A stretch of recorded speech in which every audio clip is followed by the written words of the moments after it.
In this bag from Ikea, I have all the lights we need to install in an Ikea kitchen. And that's the spotlight that goes inside a cabinet where we have a glass door. And I have a under cabinet light which sits up under the cabinets. And then finally I have a drawer light which we can put in a cabinet where we have drawers, so you get some light on the stuff you have in the drawers. And in this video I'm going to explain all the details with these lights, all the way from planning to installation and how to hook it up. So keep watching. So before I put my hands on these lights, I just want to share with you that I have another video that explains a bit about why I think you should have under cabinet lights or cabinet lights in general in your kitchen. And there's a link up in the corner now for you to go watch that video if you like. I think that's something you have to consider, because it's not only for the ambiance, there's also some functionality in there. So you might find that there are some compelling reasons for having those lights when you've been watching that video. So here we have all the parts that are necessary for installing cabinet lights in an Ikea kitchen. And this one, the drawer light, we don't use that very often, but I'm putting it in this video nevertheless because some people like it, and they have to be able to install it too, right? We'll put that one over here. That's the remote. So from over here we have the spotlight that goes inside a glass cabinet. We have the under cabinet lights. I got two of those, two different lengths, and the reason for having two is because I want to show you how you connect them together. And then we got the drawer light. We got two types of power supplies. Well, it's really the same type, but one is 10 watt and one is 30 watt, because the power requirements clearly depends on how many lights we put in the kitchen. So sometimes we just need the little one. Let's say if we only have a few lights, but sometimes we need the big one, and actually we need this one more than this one. And we'll get to that in a bit. And then we have some cables for supplying power to the power supplies. We have two types, and I will get to those in a second. And then we got the remote control as well. So let's start unpacking.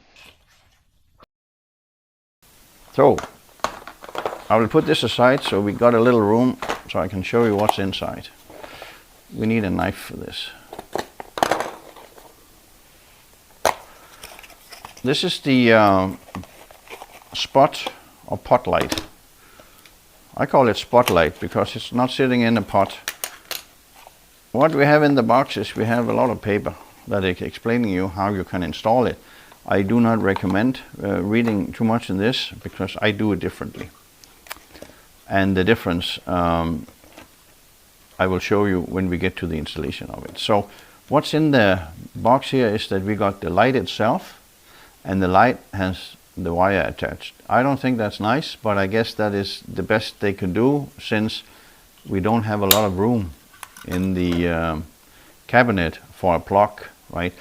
It just makes installation a little bit more complicated, because I cannot put in the wires into the wall first like I do with the under cabinet light. No, light and cable clearly has to come together. Then we have a few conduits, which with my way of installation we don't use those. And then in this little brown envelope, we got two screws, two small screws, and a little bit for when we put in those, because they have a Torx, and most people don't have a Torx in this part of the world. So Ikea, they gave you one. How about that? Now to the under cabinet lights, and I have two different sizes today. One is a 15-inch, this one, and this is a 12-inch. The length of these lights have to correspond with the cabinet it's sitting under, because they sit across the cabinet, under the cabinet. And that goes for all the lights, except we do not have a light for the 21-inch cabinet, so we'll have to use an 18-inch for that. Let's just open one up and I'll show you what's inside. What I like about this light is that apart from it's easy to install, it do not have the wire attached to the light, and that's because that these lights can be connected. I think I have to open up the other one to show you that as well. These lights can be connected from one light to another, so if you have a long line of cabinets, they do not have a wire, each of them. No, we only need one if we don't have too many. We sometimes need two, but in this little envelope that comes with a light, we have a connector like this. And this one just plugs in like that. And then you just hook it on to the next one, like that. And now these are not only physically connected, but also power-wise. So we only need to supply power to one end of the light strips, and then we got power all the way down. And why don't I show you that in a second? So we will put that right here. In the envelope we also have some small mounting clips, because those small clips, they are being installed up under the cabinet, and again we have screws for that and a little bit. And in each package there's a single and a double. The double we need if we have two lights meet, then we have a double, and the single we use at the end of the light. So that's fairly easy. We'll put that aside. So since these do not come with a wire for connecting power, we need one of those. And I don't know why they're so difficult to open. We got one here, it's called Vågdal or something like that. I'm not Swedish, but I'm sometimes pretending to be. See, here we got the wire. There you go. So this plug goes in to the end of the light when we have it mounted up under the cabinet, and then the other end here goes into the power supply. And I will show you how that works when I have unpacked the power supply in a second. Before I get to it, I just want to show you these. It comes with two of these, a gray, silver, which I have no idea what you use for, because all the lights are white. This is simply to put in at the other end where we don't have the wire sitting. So we can just put that in, just so it looks a little nicer. I don't know if you think it looks nicer, but that's what they do. I wonder if I can get it out again now. I will do that later. I will put that aside so I can show you how it works in a second. So, and with this wire we also got one of those conduits for hiding the cable, the wire when it's sitting up under the cabinet. And when we get to installation, I will show you where that goes as well. Fairly easy. Then the last light is the drawer light. And someone opened it before me. Let's hope everything is in there. We got paper as well, how to install. You can read that if you like. Then we got another little envelope. And if I can get it out. No, I cannot. I have to ruin the envelope. There you go.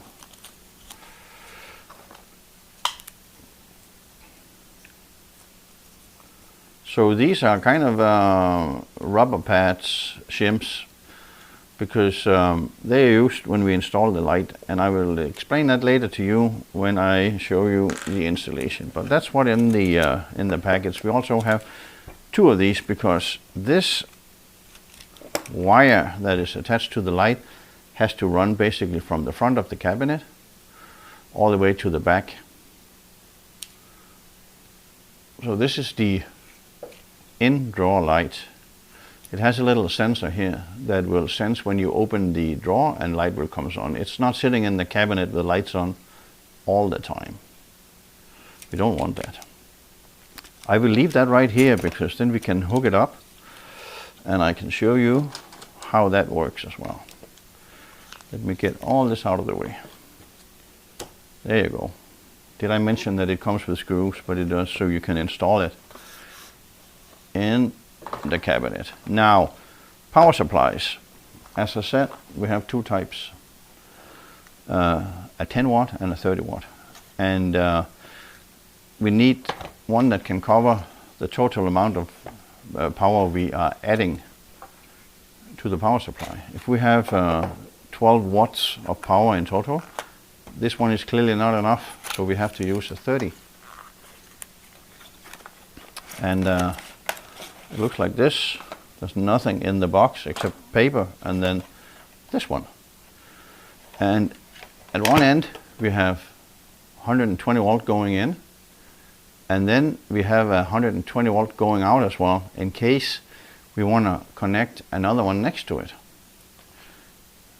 And we want to do that if we have more than 30 watt in our setup. Then we need two power supplies, so it can either be two of those or one of these or even more. But the idea is, I will show you that as well.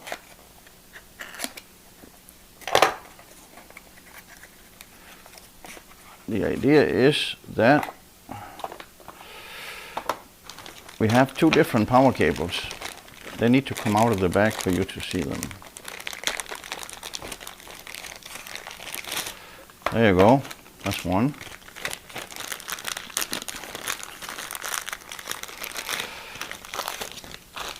And that's two. So we have one that clearly plugs into a receptacle, and the other one plugs into your power supply. It has a little arm on the side, so it's locked in, so it doesn't come out that easy. See, locked in. And the other cable, this cable goes on this one as well. You can see right here. So that's the same. But in order to not have two of those, so we need two openings in the outlet on the wall or under the cabinet, depending on where we put it. We can take power from one power supply to the next by plugging this one in and then hook it up with the next one. Right? So if I plug this one in, I hope you can see all this.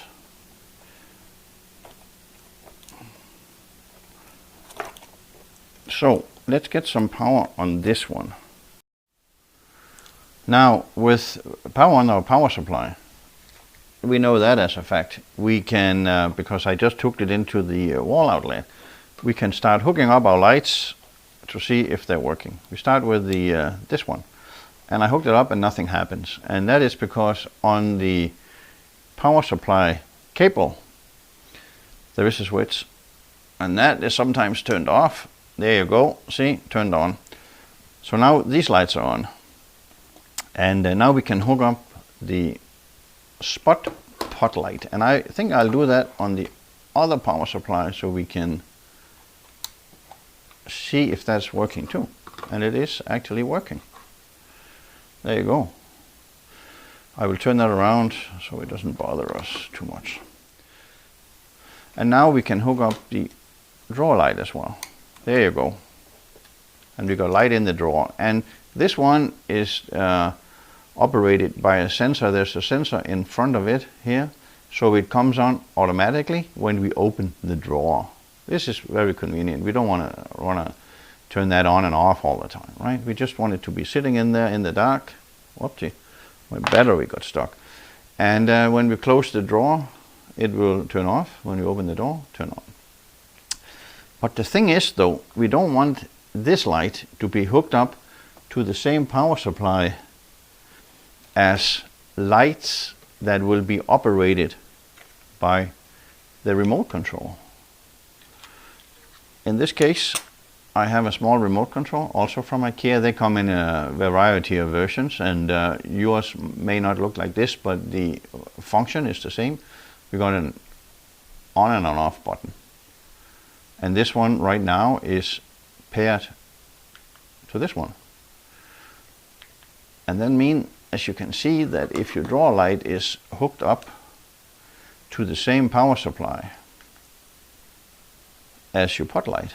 So when you turn off your pot light with a remote, this one also will stop working.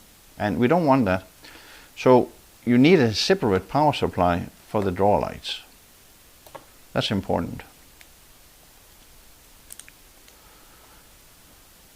So in this case, I will unhook the drawer light so I can make sure that this one is not being operated there. See? There you go. I just want to see if these can dim as well, because when you hold in the off button, you will lower. See? They are indeed dimming. Yeah.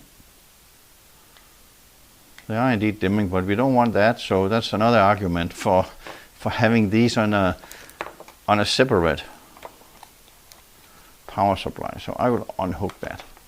So remember that when you plan your power supply for your kitchens. I will get back to that later, but it's important to remember that this one needs, the drawer light needs to sit on their own power supply that is not paired to a remote.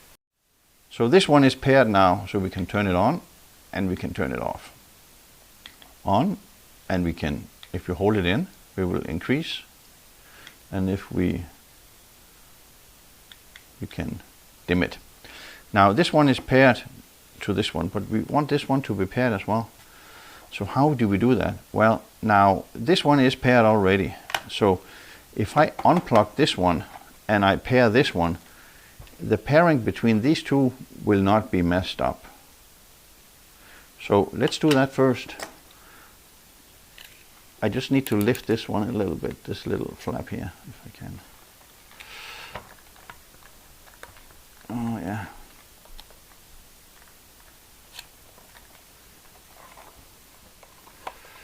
I'm basically afraid to cut myself.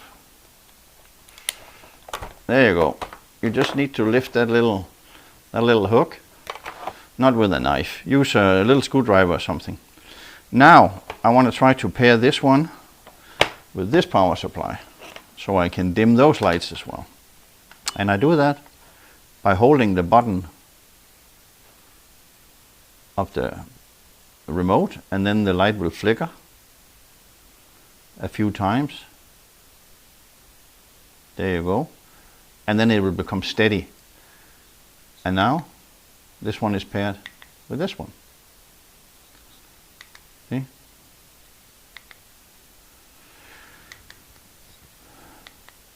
And these can be dimmed as well by holding the remote. And now if I plug this one back in, there you go. Now I can control all of them. See? Because now this one remote is paired to both power supplies. If you have two power supplies sitting next to each other inside a cabinet like this, then you need to pair the remote to one power supply at a time. And you start, if they are connected like this, you start where this one is feeding from this one. You start with this one. This one might be paired at the same time, but you start with this one. And when you have paired this one, you turn them off, and then you move on to the next one. Sometimes you have to disconnect this one in order not to repair this and not this one. So it takes a bit of trying, but the rule here is that you want to start the one where you can disconnect. I cannot disconnect the power to this one and then do this, because this one is getting powered from this. So if I pull out that cable, this one will get no power from this one, right? So you have to see that they're sitting in a long line, and you start at the end of the line by pairing. And it sometimes takes a bit of trial and error, and I can recommend you to have a little needle or something ready here in case you need to reset those. And how do we do that? Well, we do that in the same manner as you reset other stuff, where there is a little hole and you have one of those you can poke in through the hole. So you just hold it in and then you keep holding it. Then the light will flicker like that and come on. And then it's reset. Now we should be able to pair this with a remote.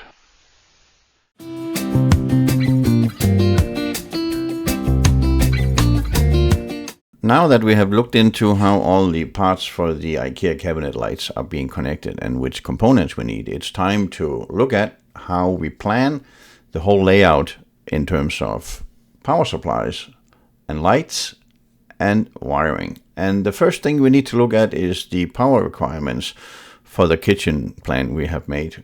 Where do we put the lights and how much power is required, or how much wattage is each light on? And when that has been calculated, we need to see where do we put those power supplies, so we can instruct the electrician to run some power to those spots. So for this purpose, I have created this layout where you can see we have a great number of cabinets, and we will have pot lights sitting up in the glass cabinet. We will have drawer lights sitting in 3 cabinets where we have 3 drawers in each, and then we will have under cabinet lights sitting on all the upper cabinets except where we have the vent hood, of course. For the under cabinet lights and the drawer lights, the light we choose to put in is depending on the width of the cabinets, and when the light becomes longer, the wattage for that light will of course be higher. So it's important that we start by looking at the sizes of our cabinets to see what lights we will install. And for that reason, I have marked the width of each cabinet in the picture, as you can see here. And now we can start indicating where we will have each type of light in this setup. And I'm using colored dots to show where each type of light will go. So as I mentioned, in this cabinet, we will have 2 spotlights, and that's the only place in this kitchen where we will have spotlight. And in this location, we will have under cabinet lights, and here we will have the drawer lights.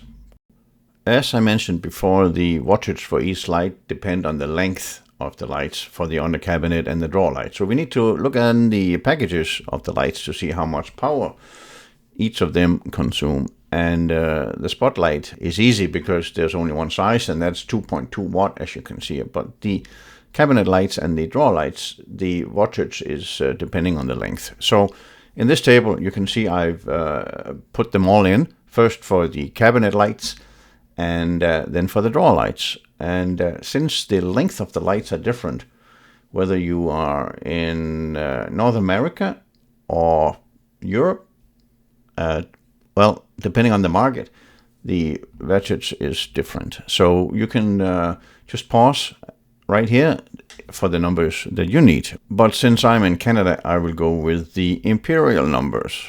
So with this table in hand, we can start adding wattage to our layout plan to see how much power requirements we have in the various locations. If it's a smaller kitchen, we can easily add up those numbers in our heads. But if it's a bigger one, we might as well use one of the pages we printed out from the IKEA online planner and start adding the wattage to each cabinet, because that will give you a much clearer picture of how many and how big power supplies you need. And with all the individual lights in, we can combine those numbers to see how much power we require per cabinet. And finally, after all this work, we are ready to look at the plan and see how many power supplies we need and where we need to put them. As you may recall from a bit earlier in this video, I said that the power supply for the drawer lights should be on one single or 2, if necessary, power supplies that are not being paired with a remote, so we don't turn on and off those lights because they goes on and off when you open the drawer. So in this case, we have 3 cabinets of 10.5 watt per cabinet, and that total up to 31.5 watt. And since our biggest power supply is a 30 watt, we will need a 30 and a 10 watt power supply to handle the drawer cabinet lights only. So that'll be one group.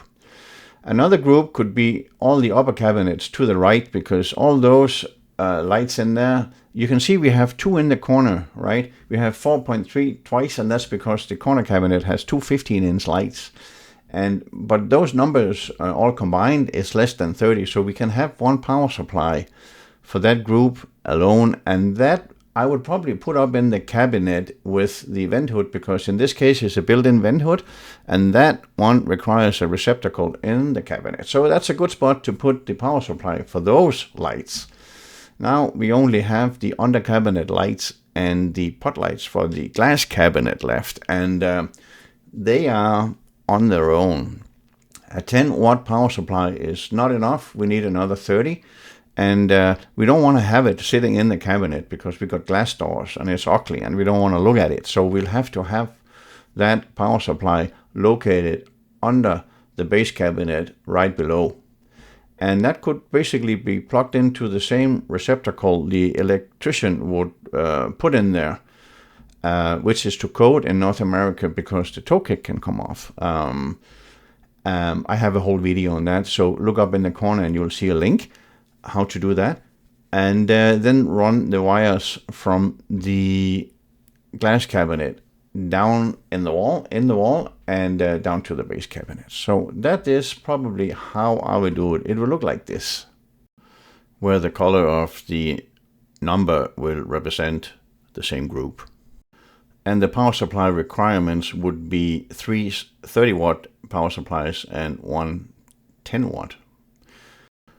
Before we move on to the installation of all these lights, I want to take a moment and share a special situation with you could face. If you have a kitchen set up looking like this, we have a whole stretch of upper cabinets where the combined power requirements for those 1, 2, 3, 4, 5 cabinets is more than 30 watt. And that means you cannot hook them up in one long line, because that one line, we do not have a power supply for that. So we need to split it up, and we can split it up down the middle or where you want to split it up. But you want to make sure that those two parts you split it into, none of them is more than 30 watt.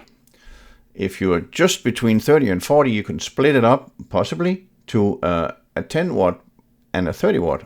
But it is important that you pay attention to this, because otherwise you will overload your power supply and it will die. So how do you do that? Well, here's a little video where I show you exactly how you do that. So when you connect the lights and you install them under the cabinet, you don't put in this one where you want to split them into two, because you don't want these to be connected, because then they are sharing the load, right? You want to put the load on two different power supplies, and you do that by simply having two wires, and you can easily do that by plugging one in one end and then one in right there, and then you put them up in the normal way with a clip. You could have these two sitting at the other end of these two lines. That doesn't matter, but you need one wire to supply power to one section of your under cabinet lights, and you want the other wire to supply power to the other section. So whether they meet here right in the middle, or you plug them in at the other end, that doesn't matter. But you cannot put in this one, because then you are in trouble. This one will electrically connect these, and we don't want that. No, so that's how you do it. Split it up.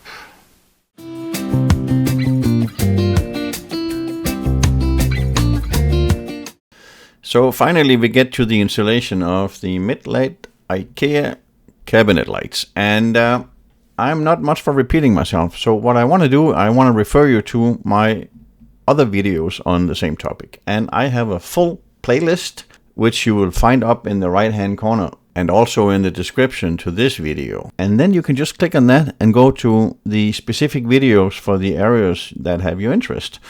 It could be the under cabinet lights. It could be the light sitting inside behind the glass door. Or it could be where to put the power supply. These videos have you covered. But hey, you may say, what about the in-drawer light? I have not seen a video on those yet. No, that's true. And that's why it's coming right here.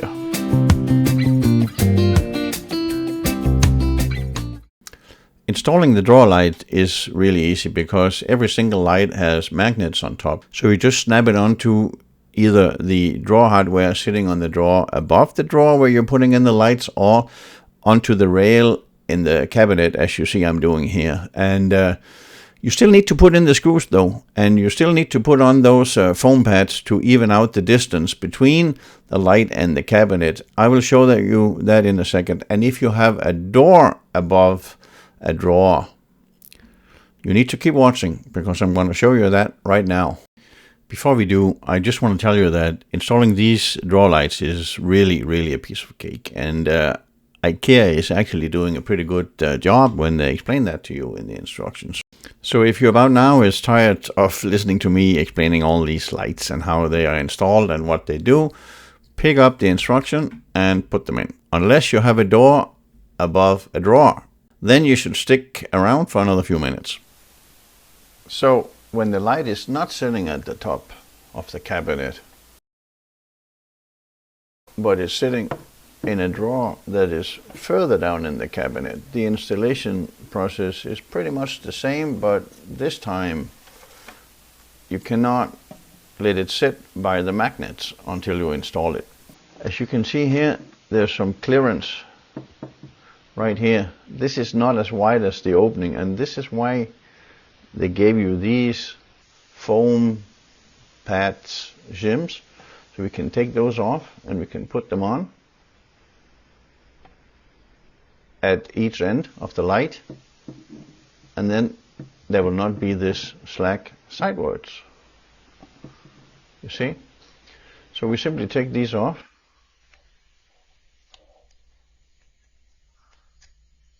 and put it on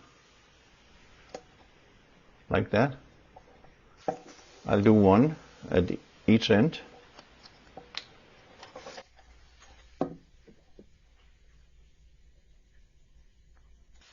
Like that. And then some of the clearance has been eliminated. And actually now it's a perfect width. And I can put it right there, right? So if I have a door there, I will have a shelf sitting right here. Put in the shelf first and then put in the light and lift it up under the shelf. I don't have a shelf to show you how that's done, but I know you know. So shelf in, put in the pegs for the shelf, and then light up under when you have put on the foam pads. And now you can secure the light into the side of the cabinet at both sides. I recommend putting in both screws, 2 over here, 2 over here, so it doesn't turn. And then we can try to run this cable, and we will hook it up to the power supply. Now you'll see there's light in the drawer, right? And you'll see the light comes on and off when the drawer opens.